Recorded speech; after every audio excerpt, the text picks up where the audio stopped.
আজকে আমরা কোরআনের সবচেয়ে গুরুত্বপূর্ণ সূরা আল বাকারার 3টি অসাধারণ আয়াত নিয়ে আলোচনা করব।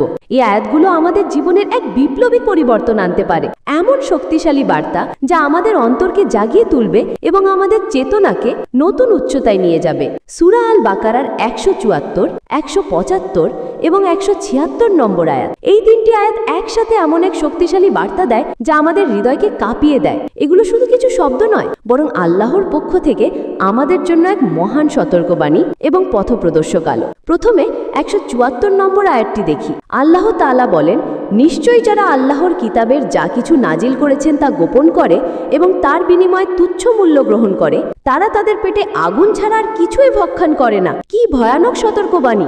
এই আয়াতে আল্লাহ তাআলা স্পষ্ট করে দিয়েছেন যে যারা সত্য গোপন করে এবং তার বিনিময়ে দুনিয়াবি স্বার্থ হাসিল করে, তাদের পরিণতি কতটা ভয়াবহ। তারা আসলে আগুনই খাচ্ছে।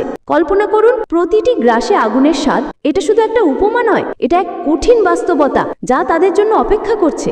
যারা জ্ঞান লুকিয়ে রাখে, যারা সত্যকে বিকৃত করে নিজেদের স্বার্থ হাসিল করে, তাদের জন্য এই ভয়ঙ্কর পরিণাম।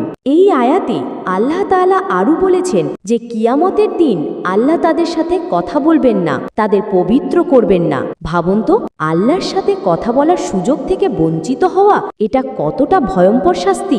যারা দুনিয়ায় মানুষের সাথে মিথ্যা কথা বলেছে, সত্য গোপন করেছে, তারা আখিরাতে আল্লাহর সাথে কথা বলার অধিকার হারাবে। এই শাস্তি কতটা যন্ত্রণাদায়ক হবে তা কেবল আল্লাহই জানেন।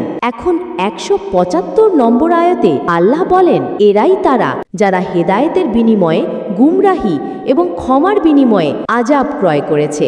আগুনের উপর তাদের কতই না ধৈর্য। সুবহানাল্লাহ!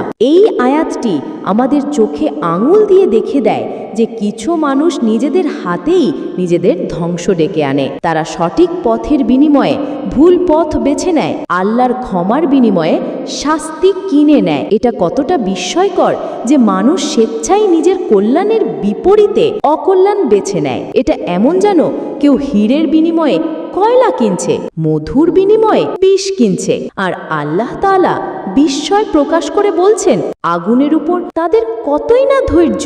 মানে তারা এমন কিছু বেছে নিয়েছে যা তাদের জন্য অসহনীয় হবে। এই আয়াতে লুকিয়ে আছে এক গভীর সত্য। মানুষ যখন সত্যের বিরুদ্ধে দাঁড়ায়, তখন সে আসলে নিজের বিরুদ্ধেই দাঁড়ায়, কারণ সত্য মানুষের কল্যাণের জন্যই এসেছে। যারা এই সত্যকে অস্বীকার করে, তারা নিজেদের মঙ্গলকেই অস্বীকার করে। এটা এমন একটা অদ্ভুত পরিস্থিতি যেখানে মানুষ নিজেই নিজের শত্রু হয়ে যায়। আর 176 নম্বর আয়াতে আল্লাহ তাআলা বলেন, এটা এজন্য যে আল্লাহ সত্য সহ কিতাব নাজিল করেছেন